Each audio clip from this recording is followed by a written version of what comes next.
Alright, we're back. Sorry about that. I just decided to start saving shows. I don't like the way it is. A couple of you guys told me, Michael and Terry, that we crashed. I still have live streaming here, so we're good to go. I got to work on getting our monitor up. But anyways, we'll be coming here with Felix Griffin right now, so I'm going to reach out to him, so bear with me. We're sweating balls in hot Tampa, Florida. It's fucking hot. It fucking sucks. But it's probably not as hot as our last guest and our next guest, Felix Griffin. Come on, phone, give me my numbers. Yeah, it's just one of those nights, man, where you can't leave the door open and not be covered in sweat. I mean, Jesus. Yeah, that's what I'm talking about. I saw a little sweat on you, man. Yeah, we just got the AC fixed. And of course, today it gets fixed, we get rain and it cools off. It's like, I'll be damned, man. I didn't have any rain over here, so he must have had it during the day or something. I think this was yesterday. Alright, here we go.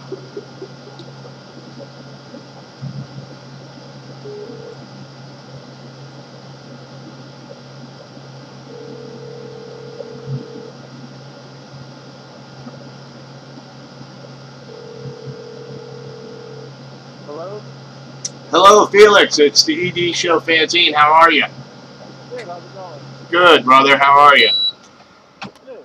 Good. I'm joined here right now. My co-host Dreb. Say hi, Dreb. Hi, Dreb. No, hi, Felix. How's it going? How you doing? Hey, where are you at? I'm in Austin, Texas. Oh wow. Our last guest was just from there too, man. Who was that? Bob Surin. Oh, He's an author of a book.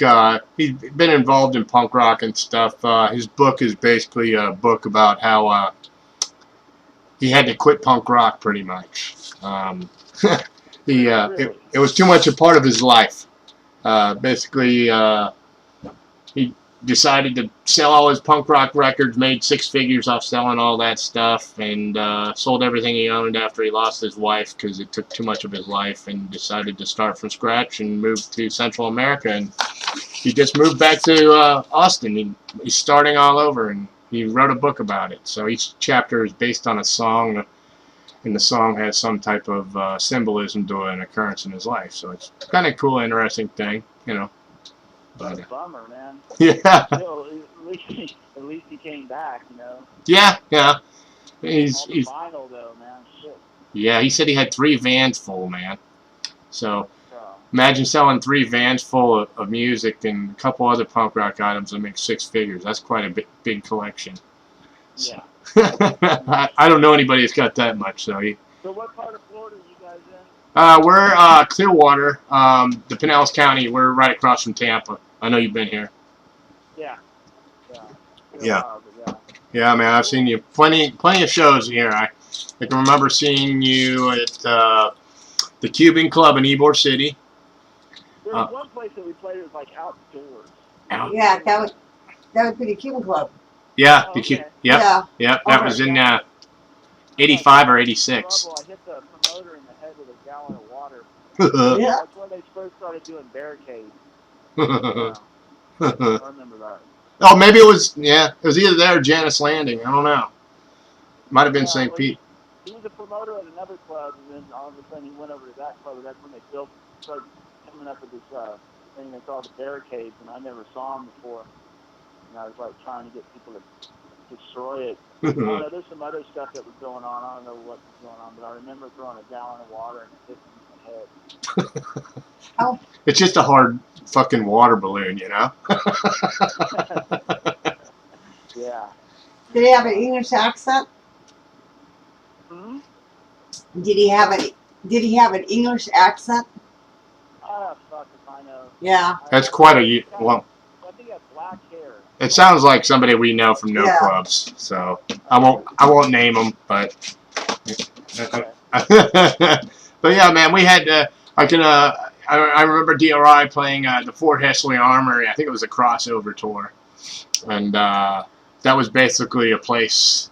It was an armory that did a lot of shows, and was basically, they did wrestling matches there, you know, the old school wrestling, not WWE, you know, Dusty Rhodes and Joe LeDuc and all those guys. And it was made great for great shows, and the stage was like 6 foot up.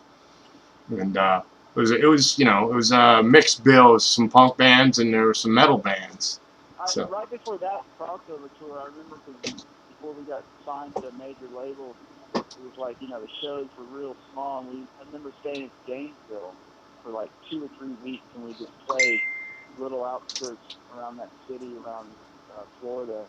We used to do that all the time, like tour for 6 months in the States, and we just post up in like little towns and then play around that circuit, and then we go to the next one and stuff. But yeah, Florida's cool. Gainesville had a pretty cool scene back then too. Yeah, everything was a lot different. You could tour and not have to worry about it. Now I don't see how bands all a package deal, a bunch of fucking promoters, and everybody wants money to play, and it's bullshit. yeah. What do you think? This is my question for everybody pretty much tonight. But what do you think of bands having to pay to play, man? What's your opinion on that? I think it's bullshit. You know, well, a lot of it I think is that things have changed so much. Like, I'm not too familiar with like a scene. It seems like it's all so much incorporated on every level to make money. So it's hard for a lot of bands to even tour because it's all about fucking money. You know, it's like the record company's got to pay bigger bands for the bands to go out. Like in Europe, I know that the bigger bands would have smaller bands go, and it's basically the record company would pay for the buses and everything for the bigger bands. They all split a bus or something. That's how they do it. And the same with the States. I don't see how in the fuck they do it. You know, for me, you know, Bat's going to be touring, but we're doing like a thing, and Ryan, you know, has enough friends to where we can go out. To, like, This is smaller band. You're talking about Ryan Waste? Yeah. But this other band, Krigblast, that I'm playing in right now, the guy, a friend of mine from Shane, the Pain, that plays in Phobia, he's in the band, and like we're just now starting to take off. We got a show, the House Floor Horror Fest. The guys from Down, Phil. Oh, cool. Yeah, he has it in Austin. It's huge. Last year they had something, I don't know, Big Down played and a lot of other bands, but this year it's even bigger, like 3 days long. And I got Krigblast on that show. But, you know, it's hard, man. I think Europe's probably the easiest way to go about it because it's more unified. You know, the punk scene is huge over there. You can stay in hostels and it's relatively easy to tour, but the States, shit, man. I don't see, unless you're real young, you don't give a fuck, you can pull it off, you know. Well, but it's hard for older people or bands to even tour. They got to go out with a package deal, you know, and pay the fucking bigger bands to play under them. It's a bunch of shit. yeah. It seems like a lot of the bands that we've had on the show, they'll do these mini tours, and you know, they'll have, like you said, they'll have one band going around with them, and you know that's it. You know, they'll play, you know, a holiday weekend or something where they got 4 or 5 good nights. You know what I mean? Start off on Thursday and maybe end it on a Monday night. You know, and you know that's just what I've noticed. I mean, you know, every band's different, and you know how you're booked and everything, and you know your guarantees and all that stuff. You know what I'm talking about. So yeah, well, it's all incorporated now. It's incorporated, you know, punk rock pretty much. You know, now like the underground scene, I'm not too familiar with it because I've been out of touch with a lot of this whole deal for many years. You know, after I left D.R.I. or they left or whatever the fuck, I quit playing completely. I didn't pick up my drumsticks for about 7 years and just said fuck it because it was like organized crime. You know, it's like how you can get ripped off and you can't really do shit about it. Basically, you know, that whole crossover deal. You know, I like the movement and everything, but you know, I fuck around and say and call it corrupt over because really these big businesses or big management people, assholes, would get these younger bands, these punks, And we didn't know shit about publishing. We didn't know anything, and it happened to all of us. Not the Front, Pro-Mag, Murphy's Law, us. I mean, we all got ripped off super bad. Once that whole thing, because they saw profit. And you look at Hot Topic, it's the same shit. You got all these punk rock shirts and stuff on, and it's like maybe one guy is getting that money for those shirts for the licensing deals. It's real strange, and I still have a problem with it. I don't think that'll ever change because I never played to like buy a house or any of that shit. At my age, I want to play still as long as I can cover my bills when I'm gone. I'm good. And that's why I'm doing it again, because I can cover my bills. Or I'd still be playing in local bands here in Austin. It's just incredible how the money thing, Now, weird. you're booked and everything. Oh, hold on. I'm sorry. I got my phone. No big deal. So you grew up in Austin, or you just migrated to Austin? I thought you guys were based out of, when you were D.R.I, you were based out of Texas originally, right? Well, I'm from Austin, and they're from Houston, and I didn't meet them until I moved to San Francisco. Like when I first saw D.R.I, I fucking hated them. I saw them like their third show, and I went to Houston. My friends, the Fenders, which are like my main influence in NBC and band D.R.I. And I was like, what the fuck is this? NBC was fast, and they were totally different, and D.R.I played faster, so I couldn't get it. And then when I moved to San Francisco, I moved in with the guys from NBC, and I started listening to D.R.I. I was like, whoa, I really like this. And then it's funny because Eric quit right after the violent pacification thing, and they heard of some kid that could play. And Josh came over to the punk house, and me and him jammed on this crap drum set and a bass. And then I joined D.R.I and went out with them. But I didn't meet them until San Francisco in like '84. Wow. But, yeah. Well, I'm glad you did, man. I mean, Me too. that's those albums, man. The guy we had on before was talking about how the albums, music, are like chapters in his book. But for me, some of the stuff with D.R.I are chapters in my life. That was the theme music that was going through my head. Whether I was at a party or I was with some chick or whatever, D.R.I was always on the playlist. I'm real fucking grateful. It's like bittersweet, my life now, because literally when things went bad, when Josh quit, and then the management we had fucked me, I was basically, they just took off, and I just, all my publishing, all of our publishing, royalties, everything that we ever had was stolen. And they kept going, and me and Josh, the rest is history, and I can remember that time in my life that I wanted to die. It's like how, it's coming from the punk scene to, that's what I couldn't understand. I'm a punk, and I tell you, the whole politics behind metal can fuck off. It's like, when we first started seeing it, was we play these big bands like Megadeth or, not Metallica, but bands like that. And they're like, you can't go in this section here, and you can't go over there, and this is our place, and they give you like a quarter of the PA, and they get to play, just lights. You could only have one or two lights. So when that came in, it was like, it was real shocking, and thank God I fucking always went back to the city, because a lot of people got egos and big heads, and I went back to the city, me and Josh, and, hanging out with the same street people that we always hung out with, so it kept you in check. But the thing about it is I quit playing.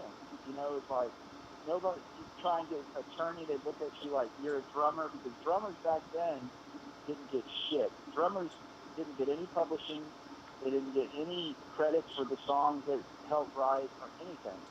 So all the money would go to the rest of the people, and that's what happened with Slayer, Dave Lombardo. It's like, I can remember when they got Rick Sales, and Dave was getting fucked over, and he told them that he couldn't go on the road because his kid was being born, and they said sorry and fired him. You know, and then they Jeez. called me, and I wouldn't do it. So, you know, and the rest is history. And then he got back in the band, and they fucked him again.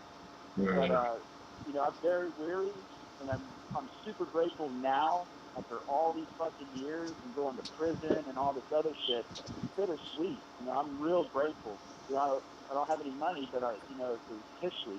Yeah, You you know. got memories, and you know you're all the wiser, right? I mean, Oh yeah. You know, I learned big time. you And know, I'm glad the thing about drumming, it's like evolution. These fucking guys are shredders now. And it's going to be hard for anybody to replace them out of a band. You know, I hear these guys, I'm like, fuck, these kids are smoking, you know. So, well, let me ask you this: Do you, and this is probably another question, and it's probably going to be a question I'm going to be saying a lot to bands that I'm not trying to put us in an age group or anything like that, but we'll just say bands that play like we liked back then and then now. How hard do you think it would be for them? Let's just say you're in your 40s, okay? Do you think you could be playing what your style of music now 10, 15 years from now? Or yes, you think you could? Cool. yes. I Wow. do think I can. And if I have to use lighter sticks, I will. You know, it's all, yeah, I try and stay in good shape. I mean, I'm glad I can still do it now. If you haven't heard that band Krigblast, but it's like DV, I didn't even know what the fuck DV was. I was told that recently. But it's like crust punk. There's so many fucking categories now. Yeah. But yeah, it's pretty fast, you know, and I played in Blunt Force Trauma before this, and it's super fast. So, you know, I try and stay in shape, you know, exercise, do cardio and stuff like that. You know, I don't drink anymore, so that's a good thing. And I've, you know, smoked too much, but still, it isn't over top. But, you know, yeah, I think I can do it. I'm gonna do it till I can't do it. Put it that way. Yeah, well, I just thought I had to ask that. I mean, I'm glad to hear you're taking care of your body and stuff, and I think what you do is probably the most active thing. You know, you have to be in shape. I mean, look at Buddy Rich. I mean, I think he was like a black belt in martial arts and stuff, and I mean, that's Yeah, and he smoked cigarettes, and he beat the skins till I think he was in his 70s, man. I mean, at a good rate, you know. So yeah, that guy's crazy. I mean, I watched a video recently of him. It was just incredible. I forgot what it was called, but yeah, that guy's crazy good. You know, another person, Terry Bozzio lives here in Austin too. But there's like what I like now is watching younger guys play. You know, as long as they don't use too many triggers. You know, the first thing I saw a trigger for the first fucking time in Europe a couple of years ago. I'm like, where are those fucking wires going to a drum set? And I don't have anything against triggers. Some people use both of them or whatever. Sometimes you get better sound. A lot of people do. I mean, I wouldn't use them, but yeah, as long as they hit them, you know, hard. These drummers now are fucking badass. yeah, And I mean, like I said, they're playing shit that's so difficult, so technical. It's sort of like protectable job because in the 80s, you were expendable. You were fucking expendable. As long as there was a rhythm, and the thing about it now that's bittersweet is people can tell the difference with drumming because, like, with me and Dave and Mackie and, you know, Earl from the Bad Friends, we have a handicap. It's like a signature handicap that isn't like a traditional drum style. So it does kind of add to the music back then. It's hard, you know, you can't just go and change it. right. So yeah, it's pretty cool. Yeah, if you happen to get a chance to, if you're looking at drummers, if you can see any videos on Gangrene's last tour, uh, the kid in that band, his name's Dale Kishbaugh. Um, he was, we've seen him play a lot, and he's pretty phenomenal. There's some stuff that was blowing our mind. I'm not a percussionist myself, but I love watching him play. You know, and you know, it's always fun to see when a band lets a percussionist go, man, and he gets to do his thing, man. It's always a treat. You know what I mean? Was it Gangrene? Yeah, Gangrene, Dale Kishbaugh on their last tour. Oh, really? They must have picked him up. I know Brian, he was always bad. I played Jerry's kids too, Mm-hmm. the original drummer. But I think he does his own business and stuff. Another guy that I thought was really fucking good is Brooks Wackerman. He plays for Bad Religion now. But years ago, Suicidal Tendencies was on tour. I guess it was over 10 years ago.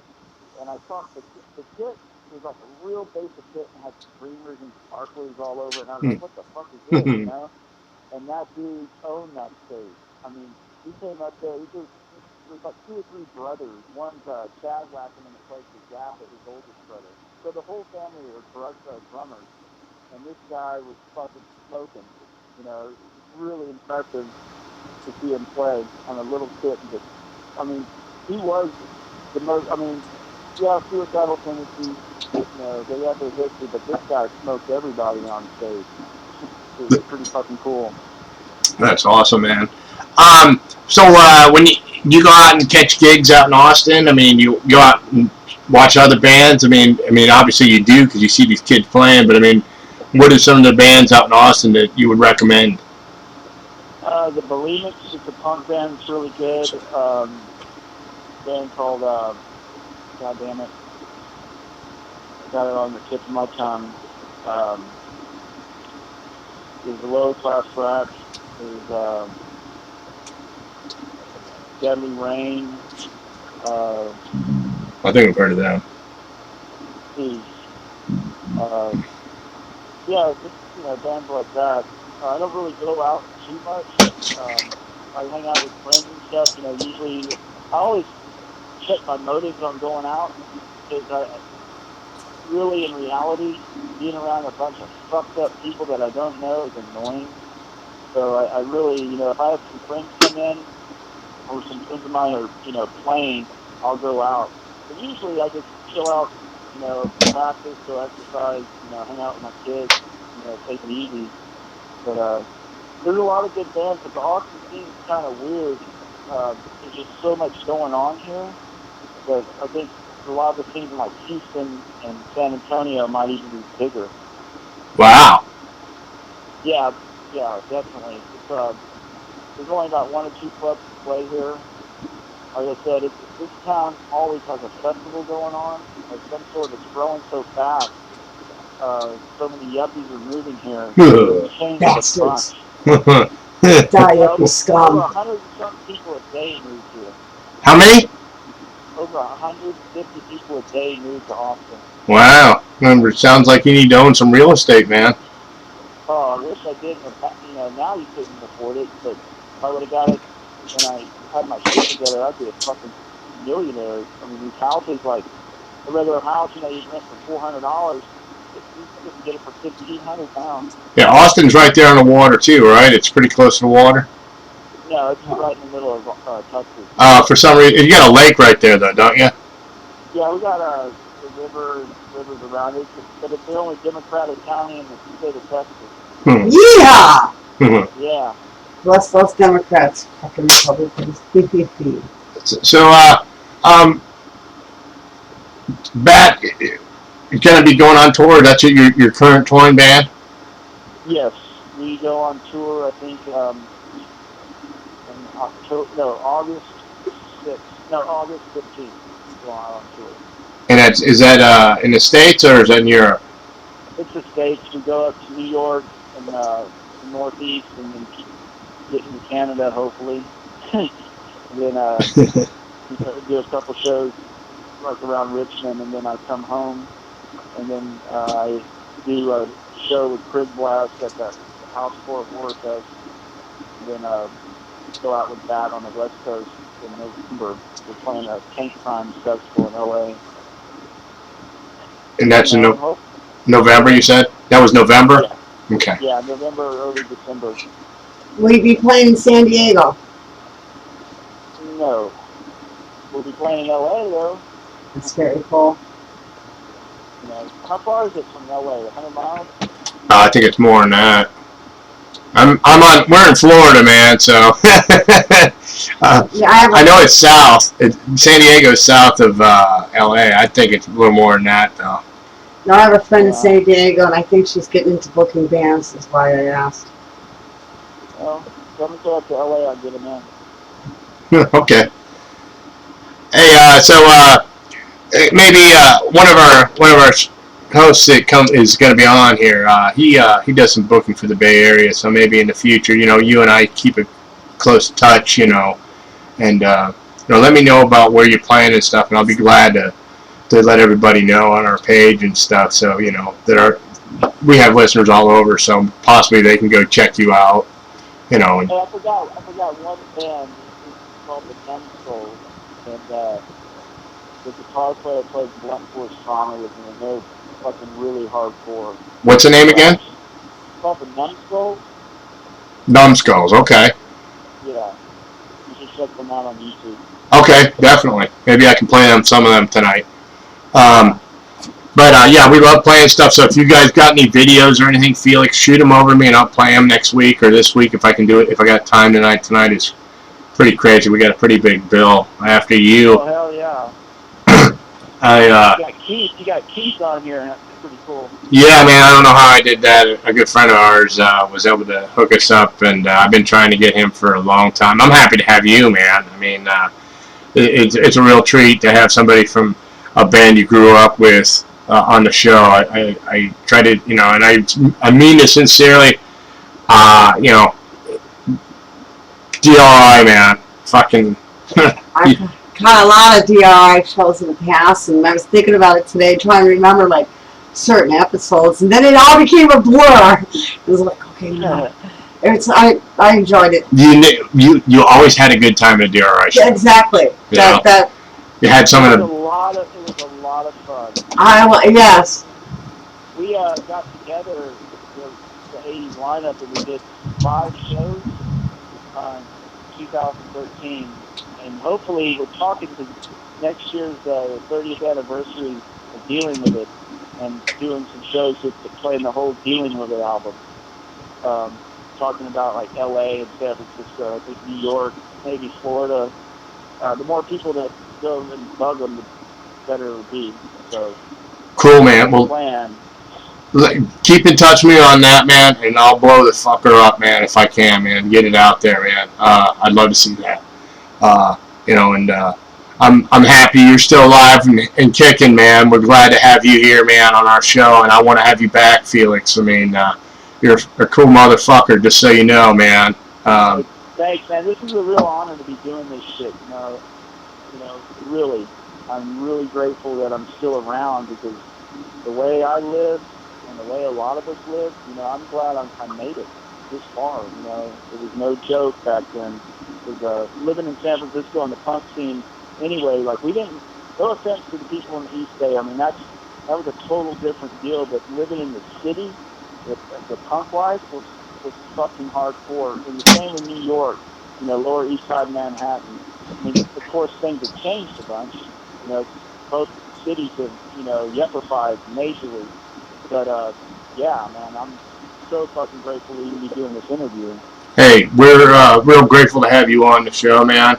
And if I saw you right now, I'd give you a brotherly hug, man. I'm glad you're here, man. I want to get you back on here real soon. So maybe in a couple months we get you back on. I'll be talking to you on Facebook. Don't be a stranger, man. No, I won't. And I'd love to have you back on. Like I said, maybe we can get your whole band on and stuff, and do a whole. We can get the whole Skype thing worked out. We can have your whole band, maybe even get you to play live for us or something. Yeah, that'd be cool. Set you up in front of my drum set. Check out the band. That's fucking this band Krigblast. This is the truth. They asked me to jam with them. And usually, I'm real busy, with my children and stuff. And I was like, okay, I'll do it, because Ryan's like, stay in shape. Make sure you're playing, because I'll go weeks without picking up my stick, And so I told this band, yeah, I'll jam with you. And I fucking heard it, and it's fucking badass. I mean, I was like, oh yeah. So I joined the band, and we played a couple shows recently. But yeah, if you guys get a chance, check it out. We have a Facebook page, and coming out with a 7-inch but I didn't play on the 7-inch, but a fucking great drummer that was this guy Zach that played in Cannibal Corpse. Oh yeah. Oh dude, this guy, he's a younger guy, fucking really, really good. So, guys get a chance to check it out. Definitely, Krigblast. Felix, how can people get a hold of you, man? Facebook. Felix Griffin on Facebook, man. I write every person. If somebody writes me, I'll write them back. That means you're real, brother. It means you're real. I always write everybody back. You know, I'm not a person that's just gonna, oh, fuck it. I'll write you back if you write me. That's cool, man. All right, Felix. I'm going to be in touch with you. I want to thank you for Dreb. Yes, yes. Tell Keith I said hi. Oh, will do, man. Will do. I look forward to having you on again soon, and I'll be talking to you in the next couple of days, brother. And we'll play your music. Okay, thank you so much. You're welcome, Felix. No, thank you, man. Take care. Thanks for the memories. Yeah. Hey, thank you for the memories. I'll talk to you guys soon. All right, man. See you. Ciao. You heard it here. Yeah. It's here. I'm here. Yep. You're here. Felix was here. Yep. Cool. All right. I'll switch over. I don't want the latest updates of Skype. So I'll switch over. If we crash, we'll be coming back. 10 o'clock, we're going to be calling Keith Morris. So stand by. Let's see what I can. Don't fucking go anywhere. Let me see if I can get some stuff queued up. We'll be right back. Keith Morris, off.